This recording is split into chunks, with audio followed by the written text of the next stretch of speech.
Yo tout le monde, c'est Kenzoser et j'espère que vous allez bien. En tout cas, moi ça va nickel les gars. Aujourd'hui, petite vidéo, on va tester les nouveautés de iOS 18, ce qui pourrait être utile au quotidien et ce qui pourrait ne pas l'être, parce que on sait pas pourquoi Apple des fois nous utilise des trucs exceptionnels qui nous servent une fois dans notre vie, ce qui peut être très chiant. Donc du coup, je vais installer iOS 18 en avance sur cet iPhone qui est un iPhone XR. Donc pourquoi j'utilise pas mon vrai iPhone? Parce que déjà c'est celui qui est en train de filmer, hein. Et bon, j'ai pas envie d'installer iOS 18 sur mon iPhone 14 Pro, j'ai pas envie qu'il y ait des bugs, des problèmes, etc. Des trucs chiants. Du coup, on va l'installer ici. On va voir si c'est bien. Donc, de toute façon, c'est mon deuxième téléphone, je m'en fous un petit peu, hein. Donc, je vais vous montrer un petit peu l'écran de l'iPhone tout de suite. Donc, les amis, je vais vous montrer dès maintenant comment installer iOS 18 sur votre iPhone. Bon, je sais pas pourquoi sur mon iPhone à gauche de l'écran, c'est totalement dégueulasse, il y a un gros truc au milieu, je suis désolé les amis. C'est à cause du logiciel et je sais pas un grosse config pour gérer tout ça. Donc pour ceux qui veulent installer iOS 17, vous vous rendez dans l'App Store. Alors je ne sais point pourquoi Apple avait décidé de me chier dessus. Regardez, il y a écrit que j'ai 100% de batterie avec toutes les données cellulaires, mais vas-y. Ils aiment bien mentir Apple, hein. Alors du coup les amis, je vais vous expliquer comment avoir iOS 18 en avance. Donc vous vous rendez dans l'App Store, vous écrivez Apple Developer. Quand vous aurez écrit ça, vous aurez l'application qui s'appelle Apple Developer juste ici, vous l'installez. Donc quand vous êtes sur l'Apple quand vous êtes sur Apple Developer, vous pouvez continuer. Alors ce qui est très bizarre, c'est que mon iPhone est aussi à 9h41, bizarre dès que je branche l'iPhone. Vous allez dans Account, Sync In. Vous mettez votre compte à vous. Vous attendez quelques secondes que tout se mette bien comme il faut. Une fois que c'est fait, vous pouvez maintenant installer iOS 18. Vous vous rendez dans les réglages. Puis comme d'habitude, mise à jour logiciel. Si ça s'affiche pas tout de suite, voilà, ça s'affichait juste ici, vous redémarrez votre téléphone. Et vous pouvez directement mettre à jour et installer la mise à jour. Il ne vous manque plus qu'à attendre pour l'installation. Donc les amis, on a installé iOS 18, l'iPhone XR est brûlant parce que c'est un iPhone XR. Je pense que ça va être sa dernière version compatible parce que sinon... moyen quoi. Du coup on peut... ah bah oui, ça lag fort, hein.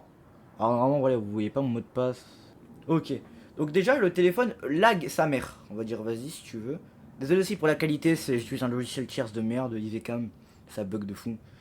Protection en cas de vol de votre appareil, plus tard, rien à branler. Oh non, j'ai pas appuyé sur plus tard. Ça lag. Ah oui, ça lag. Ah oui, quand même. Bon, vous avez un iPhone XR, ne pas faire cette mise à jour à tout prix. À ce qui paraît, il y a plein de nouvelles fonctionnalités. Ah, déjà il y a une application feedback. Mais qu'est-ce que c'est feedback? Email au numéro de téléphone, n'oubliez pas. Ok. Trop bizarre. Donc il y a plein de nouvelles applications comme l'application mot de passe, l'application feedback. Donc mot de passe, vous savez, je pensais pourquoi. Pour enregistrer des mots de passe qu'on veut, pour les retrouver, etc. Et vraiment une bonne application de chez Apple qui est gratuite. Donc en vrai, ça peut être sympa.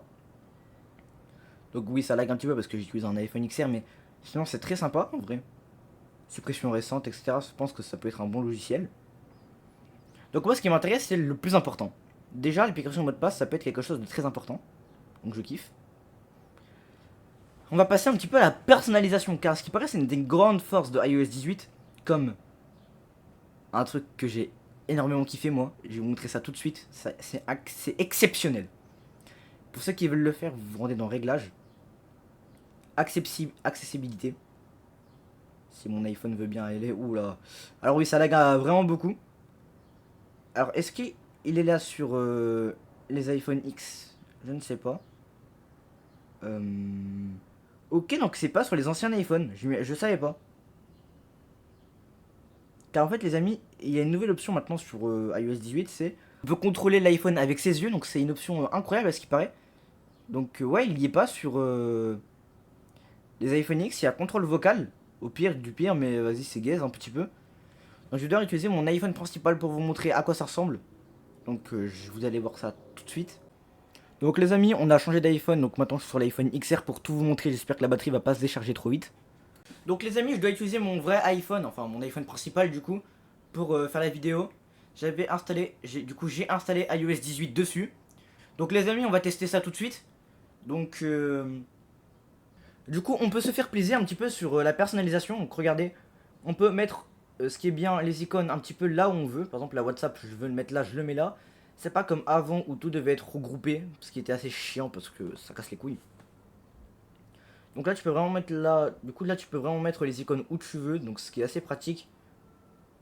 Ensuite, comme grande nouveauté assez pas mal, c'est ce que je voulais vous présenter il y a 2 minutes. Donc, ce que je voulais vous montrer c'était dans réglages, accessibilité, puis suivi du regard, donc c'est un truc vraiment incroyable. Vous l'activez, ça va vous faire un petit test, donc vous devrez viser les points avec vos yeux. Donc là je regarde le point qu'il y a ici, puis le violet, puis le mauve, enfin le rose là, le rouge, le vert, le jaune. Vous pouvez utiliser suivi du regard, donc là, la direction où je regarde. Alors oui, on est sur la nouvelle version, donc du coup, il y a des bugs. Ok, donc une fois que c'est terminé, vous regardez le point que vous voulez, regardez. Donc là, je vise l'application avec... Par exemple, là, j'ai envie de viser l'application avec l'ampoule, là. Je vais la vise. Et si j'ai envie, je peux l'exécuter si je me concentre. Et regardez, j'ai lancé l'application sans rien toucher, vraiment. Regardez, carrément, je peux même me mettre ici, comme ça, vous voyez bien mon pouce. Regardez, je vais lancer Pronote. Pronote. Et voilà, j'ai lancé Pronote. Donc c'est une appli, donc c'est quelque chose d'incroyable. Bon, bien sûr, comme je suis en vidéo, ça marche pas très bien. Comme d'habitude, les amis, à chaque fois que je fais un truc en vidéo, ça marche pas. Et quand je le fais en vrai, ça marche. Donc les amis, moi j'ai déjà essayé. Ça marche très bien. Donc je vous conseille vraiment si vous avez envie de le faire. En tout cas, moi, personnellement, je kiffe cette option qui est exceptionnelle. Oui. Donc déjà, ça, c'est quelque chose d'exceptionnel. Ça peut être très drôle ou même ça peut servir à la vie de tous les jours. Du coup, en termes de personnalisation, Apple nous a un petit peu régalé, modifié. On peut ajouter les widgets qu'on veut, on peut faire ce qu'on veut, regardez. Là, on peut mettre des icônes. Donc là, les icônes sont petites, on peut aussi les mettre en grande. Donc ce qui peut donner un certain charme, mais bon, moi je préfère en petit. Et on peut leur donner des thèmes. Comme là, on peut mettre le thème sombre, comme je l'ai mis, le thème clair, qui est comme d'habitude. Et ce mode-là, en fait, on peut changer les couleurs. Comme là, regardez, j'ai envie de faire ça et ça. Et bah, on pourra. Donc j'ai envie de faire comme ça et comme ça. Oula. Ah oui, il y a quelques bugs. Parce qu'on est sur une version bêta. Donc voilà, il y a encore des bugs. Donc on peut un petit peu modifier les icônes comme on le souhaite. Je vous laisse regarder par vous-même. Bon là ce que j'ai fait c'est dégueulasse mais vous m'avez compris quoi. Donc aussi on peut mettre les icônes où on veut. Donc là en fait on peut un petit peu tout modifier sur l'iPhone, ce qui est pas mal. On va modifier le petit widget qui est là, il y a une tête dessus. Oh là là hein, Apple. Donc là je supprime le widget et vraiment regardez on peut mettre un petit peu les icônes où on veut. Bon là c'est le désordre mais vous m'avez compris. Ça peut être très très pratique. Donc bibliothèque d'app on peut faire un petit peu ce qu'on veut aussi. Bah en fait on, avec cette nouvelle version on est un petit peu libre en termes de personnalisation même si on peut pas. Alors là ici ce qui est très bien c'est que le control center a été totalement modifié. Je vous laisse regarder. Pour faire un petit peu genre ce qu'on veut maintenant. C'est assez différent de ce qu'on connaissait avant. Regardez comme là les icônes sont arrondies. On peut accéder aux trucs comme avant sauf que là vraiment un gros changement de design. On peut même, à ce qui paraît, qu'aux États-Unis, je crois, envoyer des messages par satellite. Donc si t'as pas la 4G satellite, ça passe direct, c'est exceptionnel. J'aimerais trop essayer. Malheureusement, bah, je ne peux pas. Par contre, à quoi sert ce petit bouton VPN? Ah ok, donc je peux me connecter à un VPN. Alors je sais pas, je me suis connecté à quoi ou à quel service. Peut-être j'ai une application de VPN sur mon téléphone que j'ai oublié de désinstaller. On peut aussi aller sur les satellites. Donc on va faire essayer une démonstration. Oh, alors ça c'est bien. Donc avec le satellite, ah oui, c'est exceptionnel. Ah oui, donc en fait c'est vraiment ultra précis. Moi je pensais que c'était moyen, mais en fait non, c'est très bien. Donc localiser. Donc oui, on peut même localiser par satellite vos trucs. C'est le futur totalement. Donc on a démo de la connexion. Pour tenter de vous connecter à un satellite, assurez-vous d'être à l'extérieur. Vous pouvez utiliser une connexion par satellite lorsqu'aucun réseau Wi-Fi et cellulaire n'est disponible. On va tester ça tout de suite. Je désactive les données cellulaires et le Wi-Fi. Je n'ai actuellement aucun des deux. Essayez SOS d'urgence. A propos de la connexion par satellite, votre iPhone peut vous aider en cas d'urgence. Quand un appel peut être passé, une fois l'appel de secours lancé, un bouton apparaîtra pour établir une connexion par satellite. Ok, répond aux questions d'urgence. Lors d'une urgence, vous pouvez répondre à des questions d'urgence qui vous permettront d'obtenir plus rapidement l'aide dont vous avez besoin. Ok, donc on peut la tester. Désactiver temporairement, désactive. Recherche de votre position. Alors. Je vais mettre mon téléphone littéralement dans les airs, je suis dehors. Enfin, je suis chez moi, donc je vais tester. Ah, satellite bientôt disponible. J'ai réussi peut-être à faire un truc. Recherche du signal. Alors, je crois qu'il y a un signal. Restez dans la direction du satellite. Cette opération peut prendre quelques minutes. Connecté. Ok, donc c'est vraiment incroyable. Ok, mais c'est bien. Restez dans la direction du satellite pour l'envoi. Mais... les amis, c'est incroyable. Je peux faire un appel d'urgence par satellite. Par contre, je crois que c'est que compatible avec les iPhone 14 minimum. Donc en fait, ouais, c'est incroyable. Donc là, je peux envoyer un message. CC. Et je peux vraiment envoyer un message par satellite. Ah oui, ceci est un exemple de conversation. Là, d'urgence, quelle est votre position?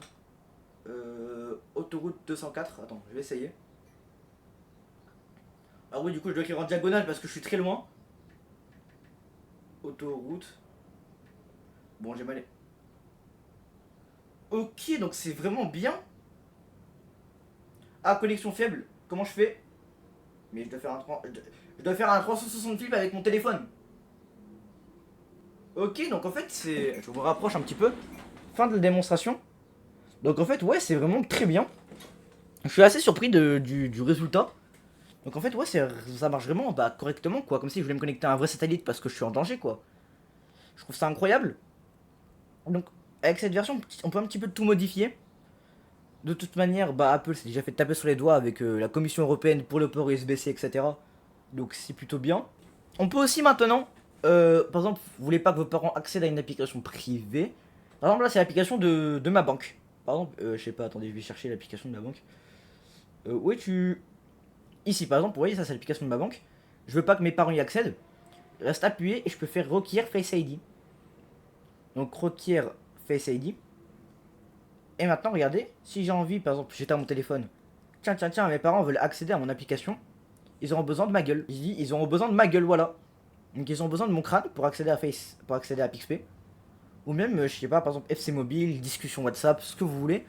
Donc voici un petit peu les seuls trucs qui pourraient vous être utiles au quotidien sur les iPhones. Comme par exemple l'application mot de passe qui pourrait être très bien. À part ça, le reste, ça sert pas à grand chose. Vous pouvez juste modifier un petit peu votre téléphone à souhait. Maintenant, ou même installer des applications tiers, sauf que assez compliqué à faire. Donc au final, cette mise à jour apporte vraiment beaucoup de choses à l'iPhone, même si que la plupart de ces choses sont déjà sur des Samsung, sur les appareils Android de base. Donc les amis, si vous avez aimé la vidéo, si vous avez aimé la vidéo, n'hésitez pas à vous abonner, à liker, à partager, vous connaissez la chanson, et je vous dis à très bientôt pour de prochaines vidéos, et ciao.